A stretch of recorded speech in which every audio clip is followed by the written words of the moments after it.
What's up guys, 5-Star Paintball Tech here. Super excited. We're going to be utilizing the Generation 1 rebuild kit from my website, 5starpbtech.com. We're going to be utilizing this rebuild kit to replace every single O-ring and every single seal in the gun. The goal of using this kit is basically to refresh the entire thing like it just came out of the box. By using this kit, the marker's basically going to get to a point where it's all sealed up and ready to chrono. There are some other additional troubleshooting you may need to do outside of this kit. This isn't a one-size fits all for every single issue that there is to the Intimidator. That's why I also sell solenoids. I also sell solenoid hose and a few other knickknacks that help to get these things back up and running again. But for all intents and purposes, this video is going to be for rebuilding the entirety of a Generation 1 Intimidator. So for this one, we have this beautiful all blacked out one. In the next video, we're going to go over all the tools that we'll need to use it. To give a quick overview of the kit, it comes in 5 bags that are numbered.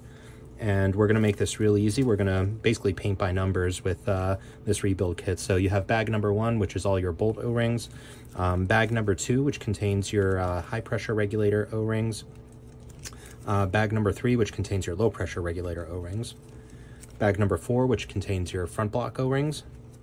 And then bag number 5, which contains all things ram sleeve, ram, and poppet. So next video, we'll go over the tools you need to rebuild this thing. But yeah, stay tuned.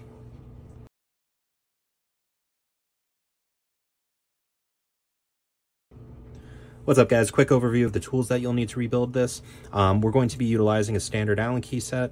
There's only a couple of them that we'll actually need, but it always helps to have a good set. I prefer the brand Bondus, they work awesome. These are the gold plated ones that avoid any scratches should they slip. We'll also be using a set of needle nose pliers. That's really useful for yanking out the pistons from the regulators. I also prefer to use socket drivers to get the Schrader valves out of the front block, and then also the barbs out of the body. So there's 2 socket drivers that we'll be using for that. It's a 3/16 and then a 3/8 that we'll be using. In addition to that, there are some tiny screws that we may need to get out of here. So just a Phillips head screwdriver. You may, if you don't have a what's it called, a socket driver, you may want to end up using a large flathead screwdriver for the Schrader valves to get those out. Other standard tools that we'll be using include an O-ring pick, microfiber cloths useful, and then of course Dow 55 for all O-rings except for your bolt O-rings. We'll be using, well, actually in most cases I run the bolts dry, but you can use Planet Eclipse gun oil if needed. But that's pretty much it. And if you don't have Dow 55, you can also use Dow 33. So in the next video, we're going to get into baggie number 1 with the O-rings. That'll get the bolt rebuilt, so stay tuned, guys.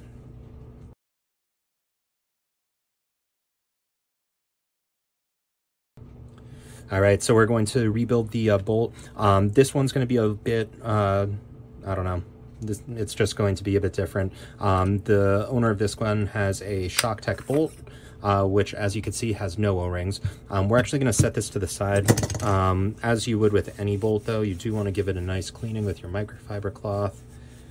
And same deal with the bolt pin, because there's usually gross black gunk on it. We're going to set that off to the side, just so that you can see how to rebuild the bolt. This is a stock bolt. There's 3 O-rings, as you can see. Also, same 3 corresponding O-rings inside baggie number 1. So to rebuild the bolt, normally they would have them already installed. I like to just take the microfiber cloth too and get it in the O-ring grooves and just kind of clean those out, because sometimes you have old paint and dirt in there.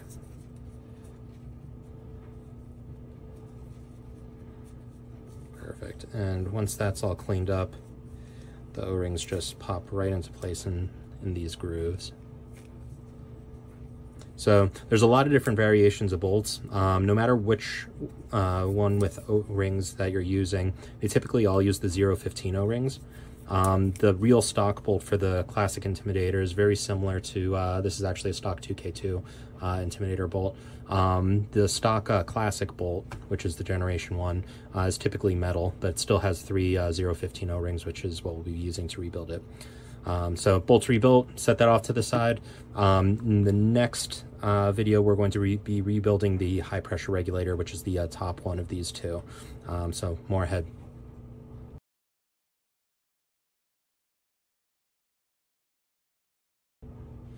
All right, guys, we're going to get into bag number 2, which correlates to your high pressure regulator. These Intimidators can be run in a bunch of different just like variations. So in the case where you are actually running a high pressure regulator, the vertical kind that sits right here, you may want to skip bag number 2 because we're going to be doing something a little bit different. Essentially, it just unscrews, as you can see here. And that's going to separate it into basically 2 parts that we're going to be rebuilding. One is the main regulator, and then also the Schrader valve that you have right there. So first things first, we're just going to take the regulator. I'm going to show you 2 different ways to rebuild this thing. In the case where, and the first way is just replacing all the O-rings in the configuration that it's in now.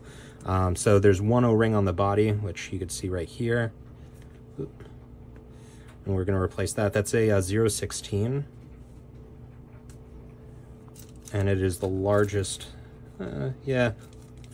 largest in circumference O-ring in the bag. It's not the thicker one. And again, like we do with all our other O-rings, we just want to run the microfiber cloth in the groove and over the threads, make sure that's nice and clean. And then the 0.16 just slips right over that.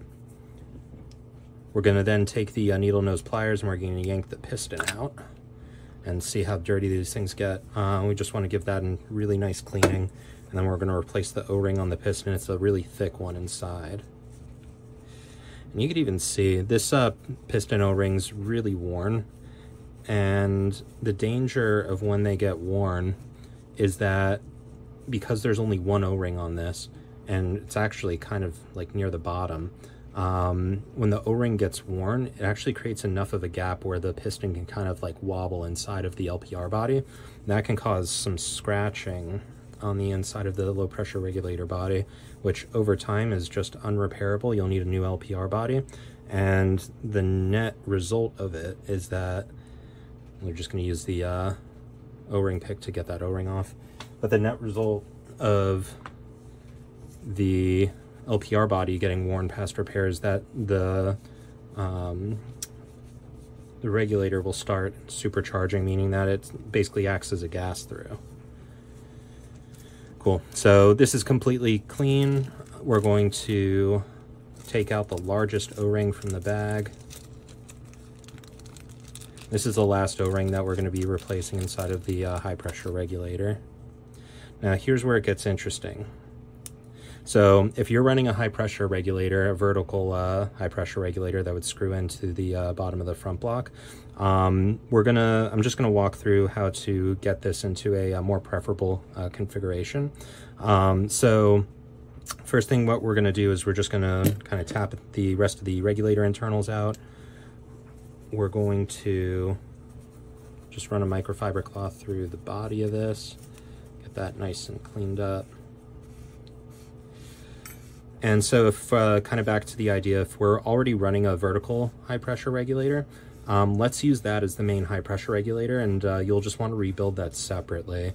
The Generation 1 kit is not going to include a vertical high pressure regulator rebuild kit just because I don't know what you're using. But that said, we're going to do something cool here. So we're going to take the velocity adjustment screw out, and you're actually going to set this aside. And if you didn't know, what you can actually do with this, you're going to put the piston back in with the skinny side of the piston facing the front, and you just push this all the way through, and you'll see right here that that skinny side is just kind of barely poking out. And now what you're effectively doing is you're turning your old high pressure reg into a volumizer. And the reason why we want to do this, if you're running a vertical high pressure regulator here, is we want to use this as the primary high pressure regulator. This no longer really, there's no need to run 2 high pressure regulators. It just adds more failure points, and yeah, just not needed. Simpler is better. So for this case where this is actually a gas through, we're going to run it in the opposite configuration, but did want to show you that you can turn your high pressure regulator into a volumizer for this. I'm just going to push this back through, and we're going to use the velocity adjustment screw. I'm going to give the spring and the adjuster plate a quick clean.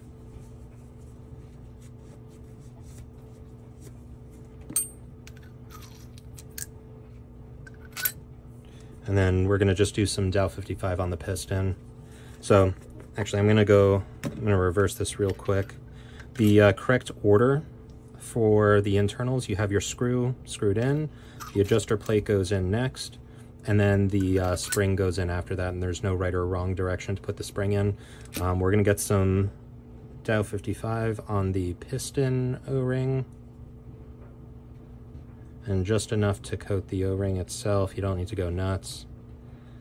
You'll notice in my other videos that I say less is more, just because lubricants just tend to attract dirt. When you're putting the piston in, you want to do the thick side in first. That's going to seat inside of the screw.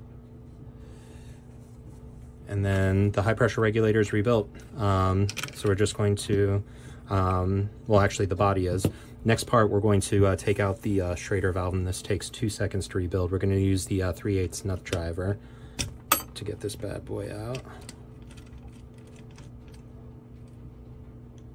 And this is one thing to look out for. If your seal is discolored or starting to get a little bit opaque, that's a good sign that it is about to disintegrate.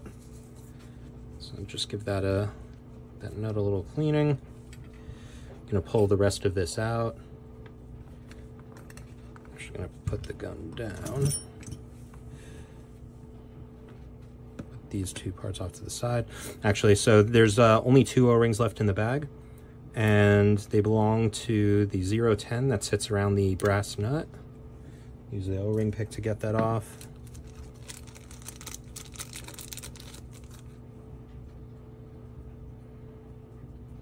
Slide that back on. And then the last piece is your Schrader valve seal. And what's great about the seals that I use is they are actually made out of a chemical resistant material. They are, so they don't face the same wear and disintegration problems that the urethane stock ones take. So these should last the life of the marker. They're made from a nice hard material too, so they act as a nice reg seat. But yeah, now that you have these 2 O-rings replaced, this is effectively rebuilt. You could just firstly want to clean on the inside here. And get it nice and prepped for reinstallation. So the correct order here is you have the Schrader pin, the 006 O-ring goes on next, and then the Schrader valve nut goes on last, and then screws right back in the same way it came out. So I just like to get it in there hand tight.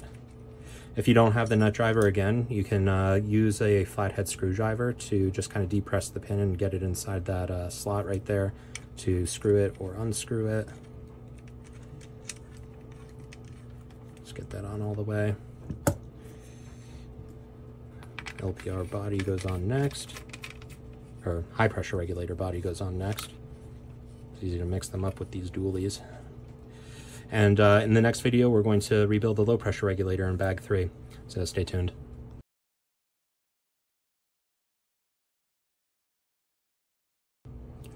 All right, guys, so some good news. Bag number 3 for the low pressure regulator is literally the exact same as the high pressure regulator. It rebuilds and disassembles the same exact way. So this is actually going to be a repeat. We're gonna take the low pressure regulator off first and just give the threads a cleaning. I'm gonna take the O-ring out of here. Just clean inside of the O-ring groove. And then we're gonna open up bag number 3 and pop the new one on there. It's a 016. Buna 70 durometer O-ring.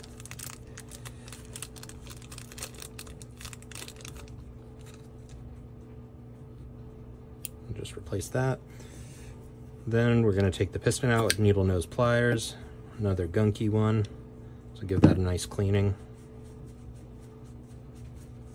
I just like to work the microfiber cloth around it. And we'll use the O-ring pick again to take the O-ring off. So take that off. Going to get in that O-ring groove.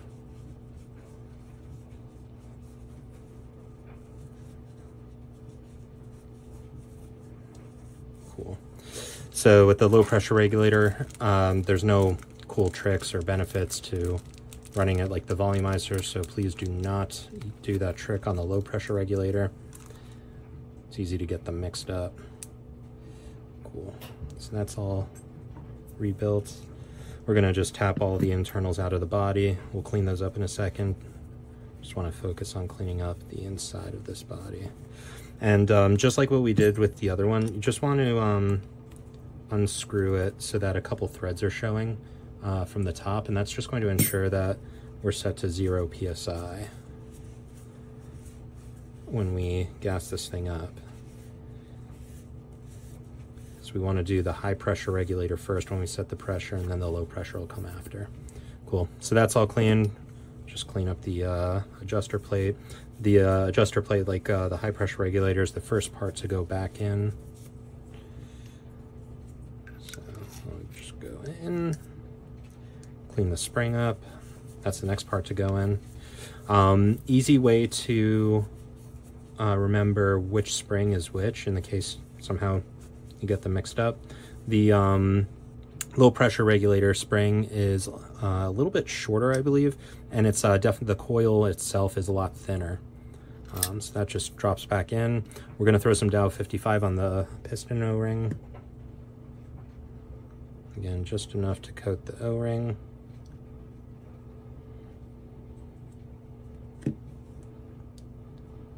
So when it's done, it should look like this.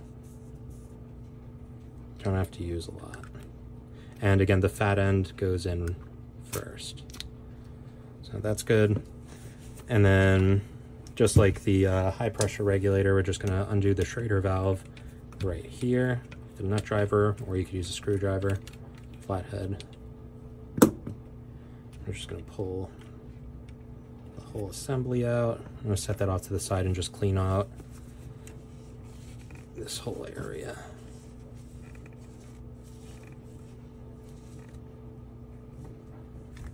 Cool. Put the marker down. So first thing, we're just going to get rid of the old Schrader valve seal and clean up the piston a little bit.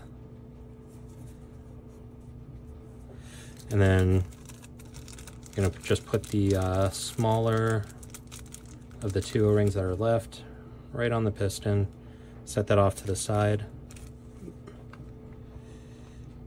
I've got one O-ring left, I'm gonna throw it back in the bag.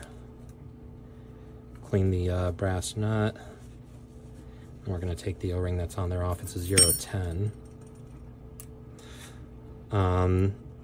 Just as an FYI, again, the seals I use for the Schrader valve are chemical resistant. They're made out of a different material than stock, but virtually any 006 90 durometer O-ring will work.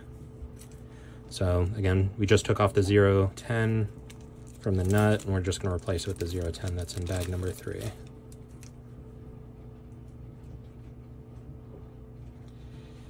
And once that's back on there, whoop, butterfingers. Once that's back on there, we have the Schrader valve piston, we have the Schrader valve seal, and then we have the nut that goes on top of that. And all those are just going to drop right back in to the front block. Get that in there, and then just use the nut driver to take it all the way. Cool. All right, so now both regulators are rebuilt. Next up, we're going to do some disassembly on the body to separate the frame from the body. And that'll allow us to get the front block out and access the ram sleeve. So more in the next video. It'll be more disassembly than anything. We'll get to bag number 4 more soon.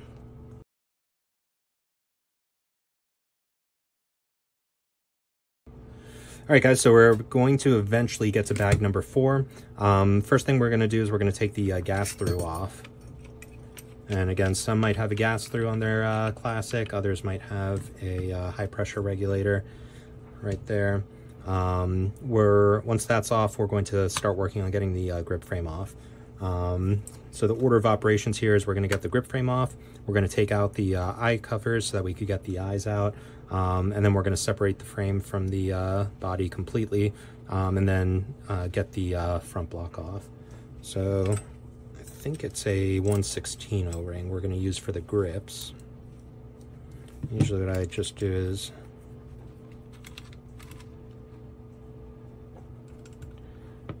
just get these screws out and kind of take everything out together.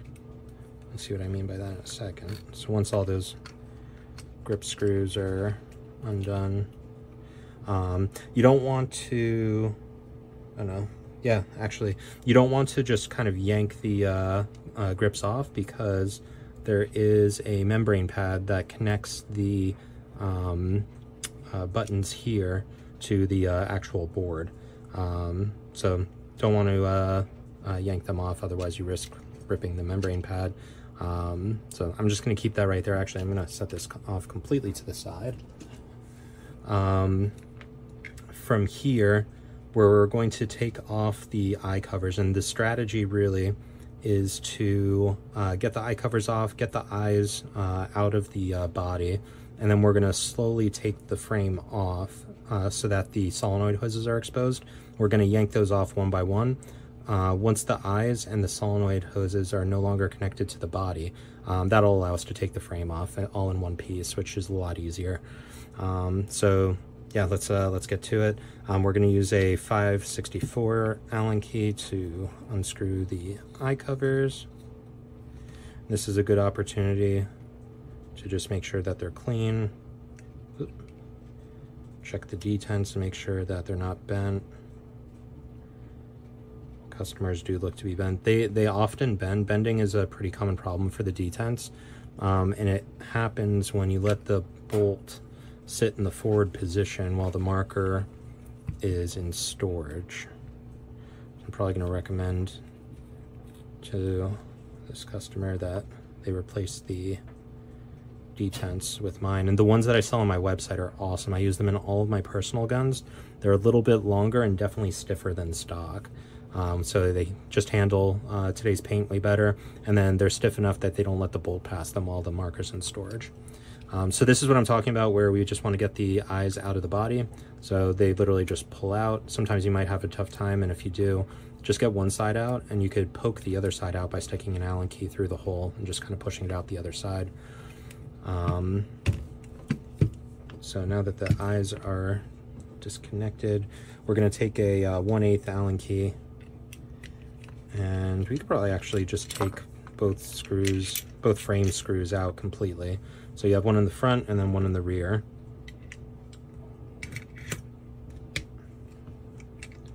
So now you could feel the body separating from the frame. I'm gonna pull that screw out, and then just kind of pull it off slowly.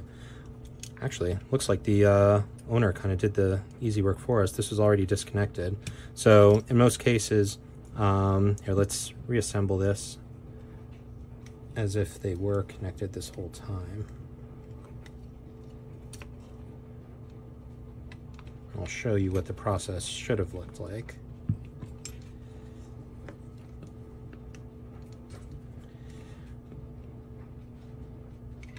Okay, so what this should have looked like, and I'm just gonna take the eye out, because at this point I don't want to risk breaking them. So the way that this would then break down is you're going to slightly separate the frames. I like using needle nose pliers to just kind of lightly pull the hoses off.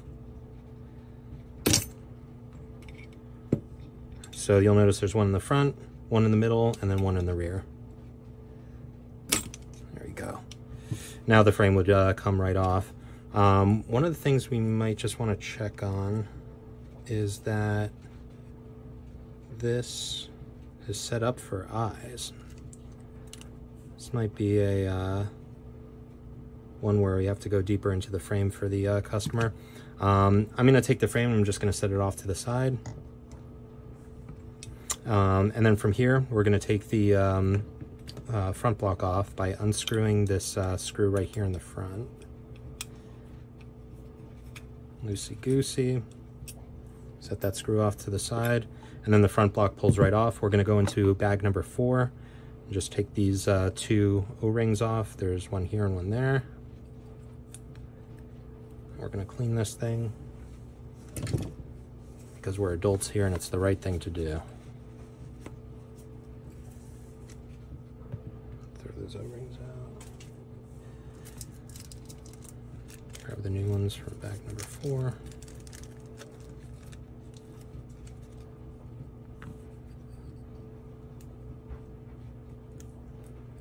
Cool. So front block's now rebuilt. We could set that off to the side. In the next video, we're going to continue to disassemble the rest of the body down to the ram sleeve. We're going to clean out the body, replace all the ram sleeve, ram poppet O-rings, and then we'll start the reassembly process. So more in the next video, guys.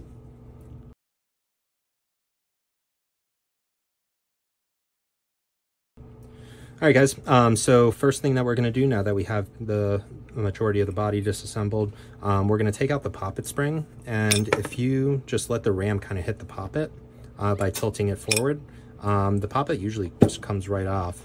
This is going to be the first O-ring out of bag number 5 that we replace. So just give this a nice cleaning with the microfiber cloth. And we'll use the O-ring pick to get the O-ring off of here. This one is a 004. It's the smallest O-ring in bag number 5. Again, just kind of get in the O-ring groove there, make sure everything's clean.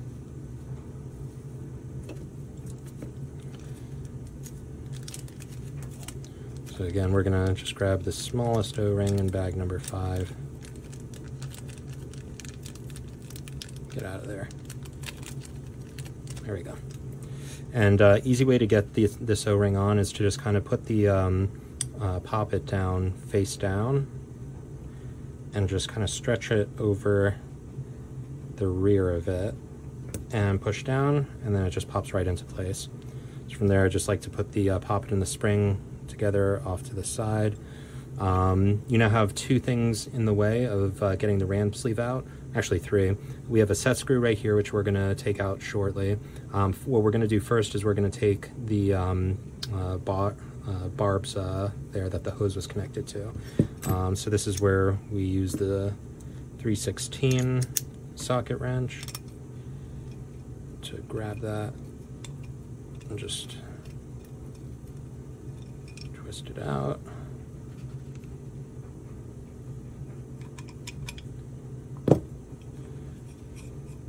To get to this one, it's you actually can't fit the socket wrench in there, so you'll need to take off the ram cap. Oop. Actually take all this out. From here, we're going to want to just use a 5/32 Allen key to get the ram sleeve set screw out. That twisting noise you just heard, you could even see it. So this screw, since this marker was invented, had never been taken out. You could tell by the red Loctite that's still on it. That's what Bobby used to keep them in place. From here, we're going to actually fish out. There's a small white cup seal that you can kind of see. We're just going to fish that out with an O-ring pick. Looks like that. We'll give that a cleaning in a second. And then I'm going to use my socket wrench because it fits perfectly on the inside. I'm just going to use it as leverage to push the ram sleeve out. There we go. And actually with that,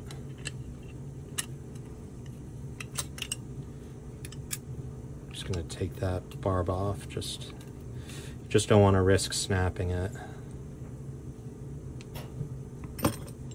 And then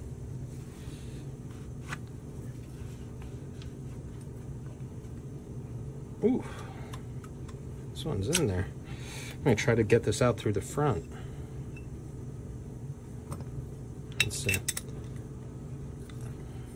Sometimes ram sleeves can be a bit pesky.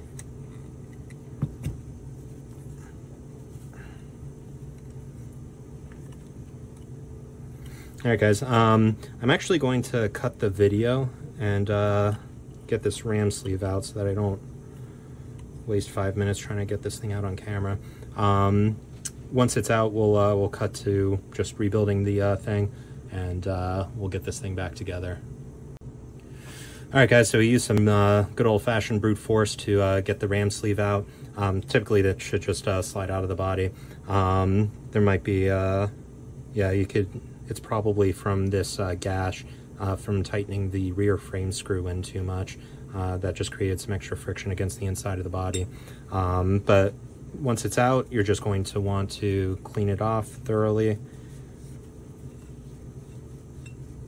And the first thing that we're going to do is replace these two O-rings. Depending on which ram sleeve you have in your marker, they are either 0.16s if you have the original classic ram sleeve in here. There is a Generation 1 ram sleeve. However, some of the later ones I think might have come with the Generation 2 ram sleeve, which basically has a longer lip right here, and it doesn't have this groove right here. So it just depends on what's inside of it. For ease of use for my customers, I'm going to be putting both 0.16s and then also 112s in there if you have the newer style ram sleeve. Actually, these are not 0.16s, they're 0.15s. My apologies for the misinformation. So they're 0.15 O-rings, 70 durometer Buna. I just want to get in there in the lip. And then just like we do in all of the rebuild videos, we're going to get the microcloth really in the bore of this ram sleeve and give it a really nice cleaning. This is really the secret sauce of what I do. It makes a huge difference, and it basically restores the marker to similar condition to when it came out of the box, unless you use dirt for lube and it's all scratched up in there. Most of the time these are in great mechanical shape, and when you give it a good cleaning, that's where the magic happens. So you'll notice I have it all the way up to the end right there.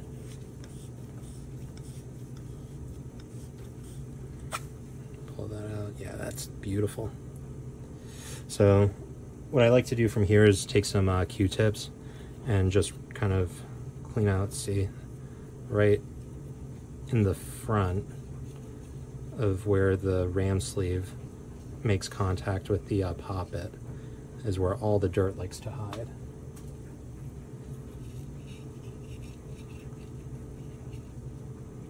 So like right in there. Yeah, that's disgusting. Glad we're doing this. Future owner will be too. Cool. I'm just going to take 2 more Q-tips, and what I'd like to do is just kind of shimmy both of them down the front so that we could give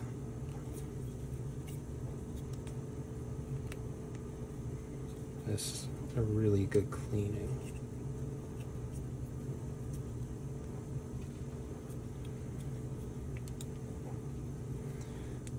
Might have to give the old Hawk Tua, get them both down in there. Well, let's just try it with one. Yeah, we just want to get the bore where the poppet slides nice and clean. Cleaner the better for these things.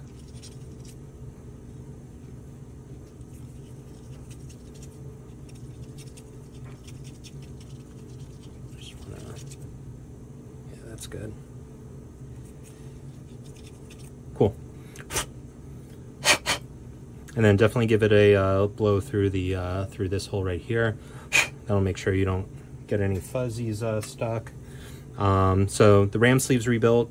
Next up, we're going to just clean off the cup seal, and this will just press right back into the front. We're going to want to clean the ram cap threads, and I included a 011 O-ring for the ram cap in bag number 5. So just use just use your fingers to get that O-ring off. Again, it's a 011. So you got 2 in that bag. One's going to be for the rear of the ram, and then the other is going to be for the ram cap.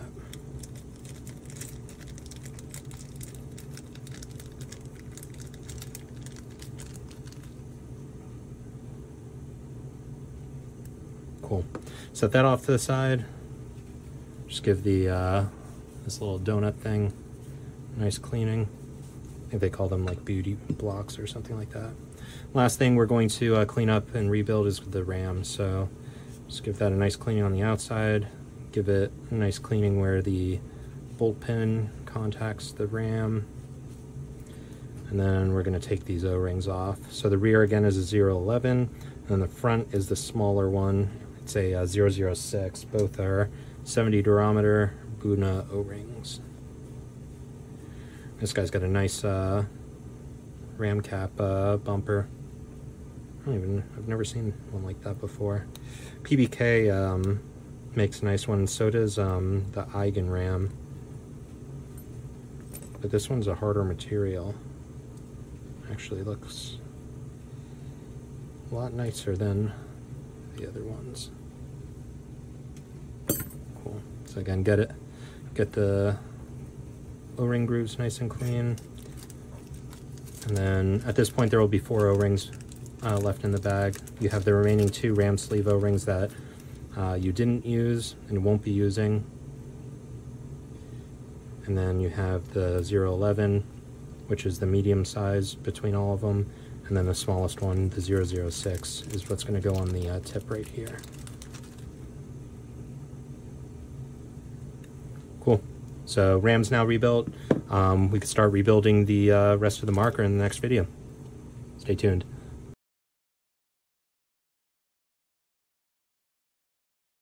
All right, guys, we're going to do some last cleaning on the body and then start the reassembly process. So from here, you're just going to want to take your microfiber cloth and run it through both the top bore and the bottom bore of the marker to get it nice and clean. So just get it nice and in there. And then what I like doing too is just, once you get it far up enough, you can use an O-ring pick to kind of pull it through to where you could actually pull it with your hands. It's a lot harder to see this black microfiber cloth with a black body. Let's try that again. Cool. So this is what I mean. You want to use the O-ring pick to just grab the microfiber cloth, and now we can just kind of pull it all the way. Nice and clean. Like a brand new gun. And sometimes you might find like small pieces of paint kind of caked to the inside. And most of the time, just kind of grab it with the O-ring pick. Scratch it off. So that's looking good. And then we'll do the same with the bottom.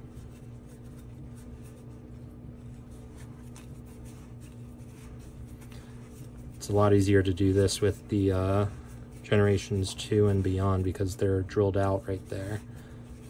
So we're just going to do the same thing that we did on the last one.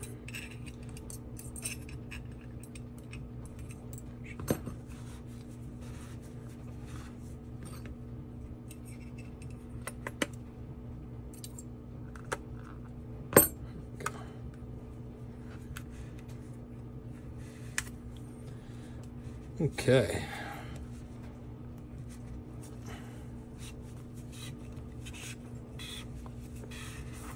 nice and clean. Perfect. So now that the body's clean, we're going to start by reinstalling the ram sleeve. So it's usually easiest if you just kind of go in through the front with it. And you just want to be careful when you finally get to the O-rings that you don't do them too fast and cut them. So one little trick that I like using, I'm going to take that off again actually, and I'm going to use the nut driver that I was using before. Here it is. And I'm just going to use that as for some leverage here.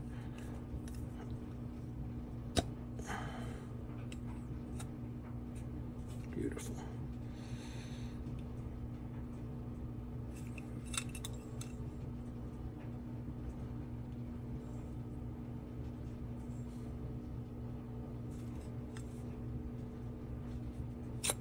Oop, too far.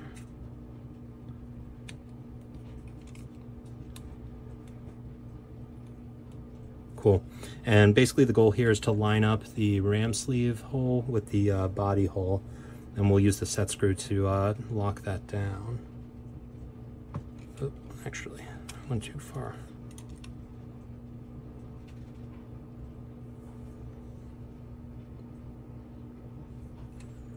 So it's this hole, the hole that I just showed you is for the barb.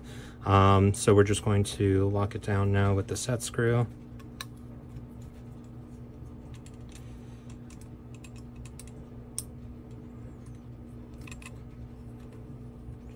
Screw that in all the way, and you just want to do it hand tight. You don't need to go crazy.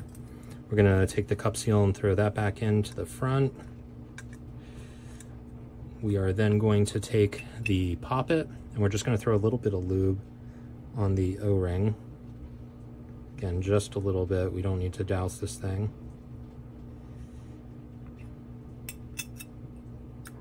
Cool. That's good. We're going to take the ram and we're going to throw some lube on the O-rings. Same thing, just enough to cover them. I see a lot of people throw just like a ton of lube on their ram O-rings.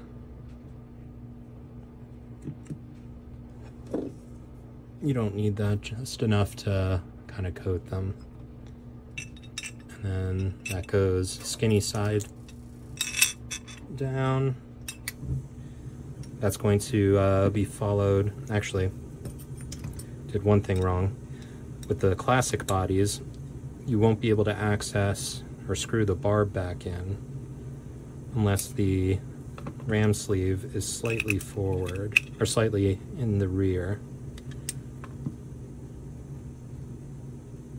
So this is where we screw in the barb.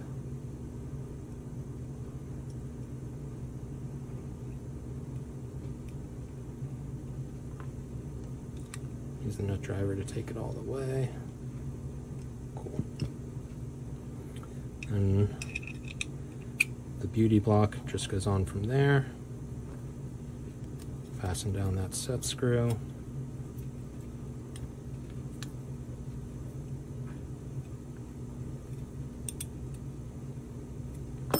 Cool. And then we're going to screw in the ram cap.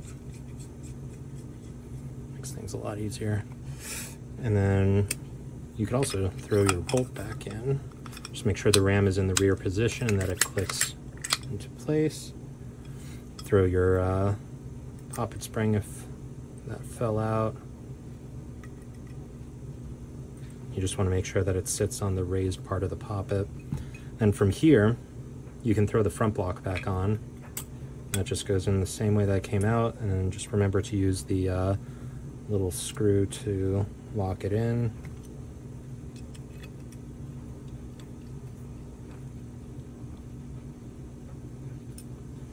Cool. And then last but not least, the last barb. I'm just going to screw that in a little bit by hand, and then we'll use the nut driver to take it all the way.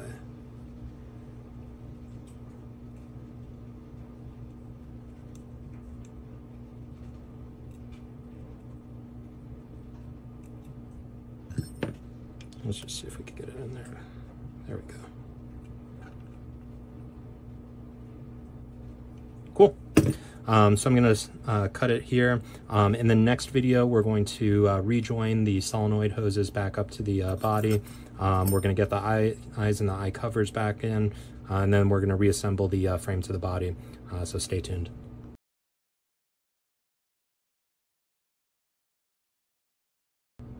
All right, so let's bring the frame back into the game. That rhymed. We're going to start by just rejoining the solenoid hoses back. So the front one is going to just slip right over the front barb. There's usually always a hose that kind of curves upwards. That's going to go to the middle. And then the last one is the rear one, which you'll typically find kind of stuck in the back of the frame, and that just goes to the rear barb. For a generation of this style, this one for some reason doesn't seem to have an eye wire. Just gonna pop this open real quick. Yeah, he doesn't have the harness on here. So we're gonna ask him if he wants one.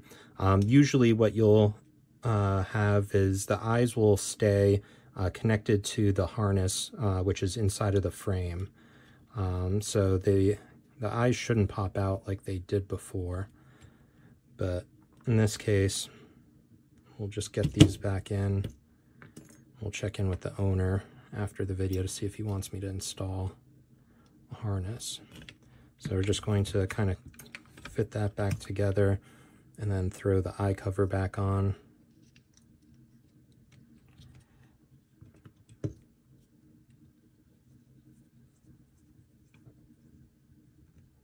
It just screws right back on the same way it came off. I'll flip the other side.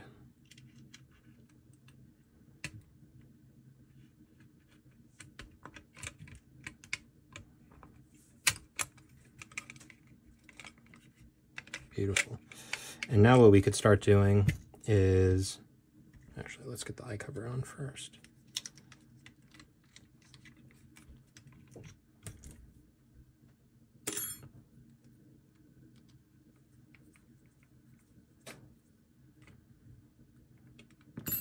Now we could start throwing the frame screws back in. So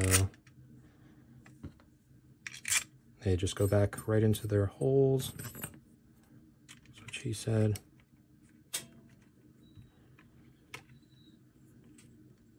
And I should have a counter in all these videos.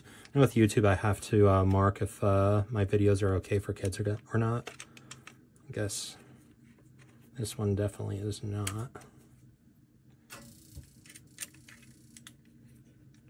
One thing to note with the front frame screw, you don't want to let that one go in too tight, because you then put it at risk of puncturing the body, basically going through a pretty shallow piece of metal that protects the screw holes from the frame. Reattach that gas through. For the sake of the rest of the video, just because this thing needs some more parts, we're then going to reset the regulators. So I'm going to do that in a separate video. We're just going to get the frame back together with all the screws.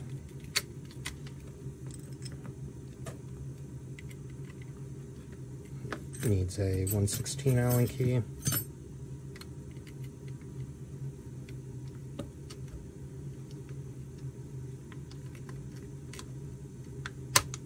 There we go.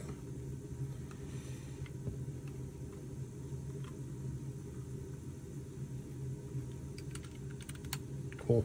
So this thing's effectively reassembled. In the next video, I'm going to show you how to reset the regulators. We will actually bring a new tool into the fold, which is basically just going to be a massive gauge for this side, so that we could set the low pressure regulator. But yeah, more in the next video. We'll see you guys in a sec.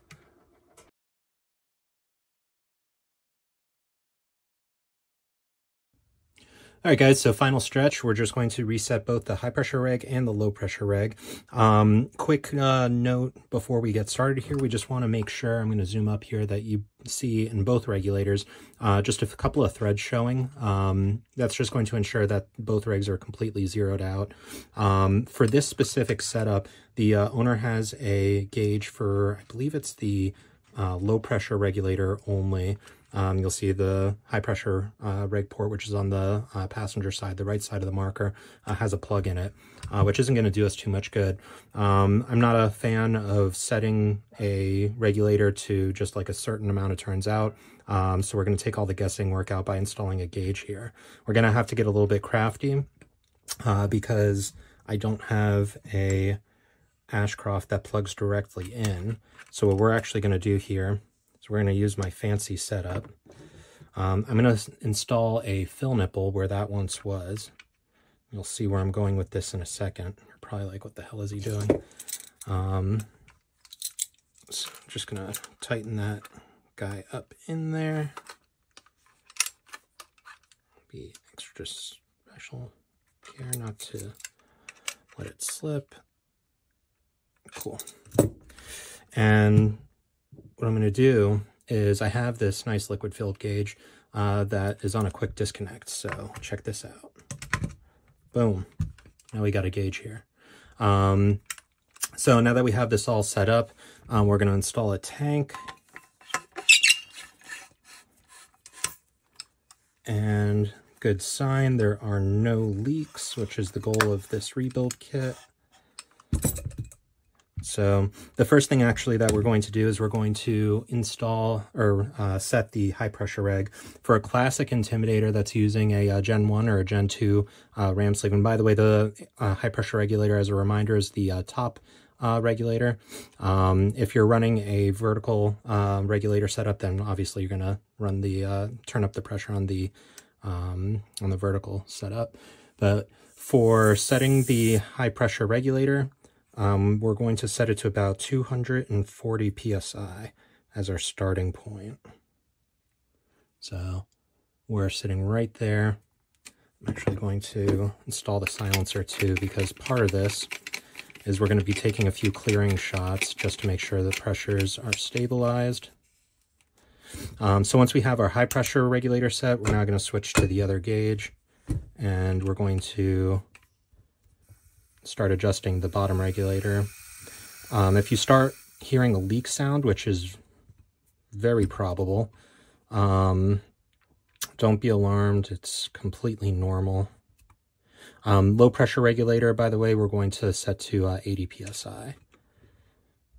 And in a second, we'll take a few clearing shots just to make sure we are there.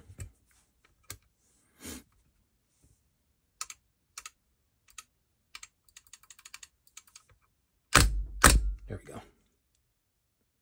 Perfect. So clearing shots worked.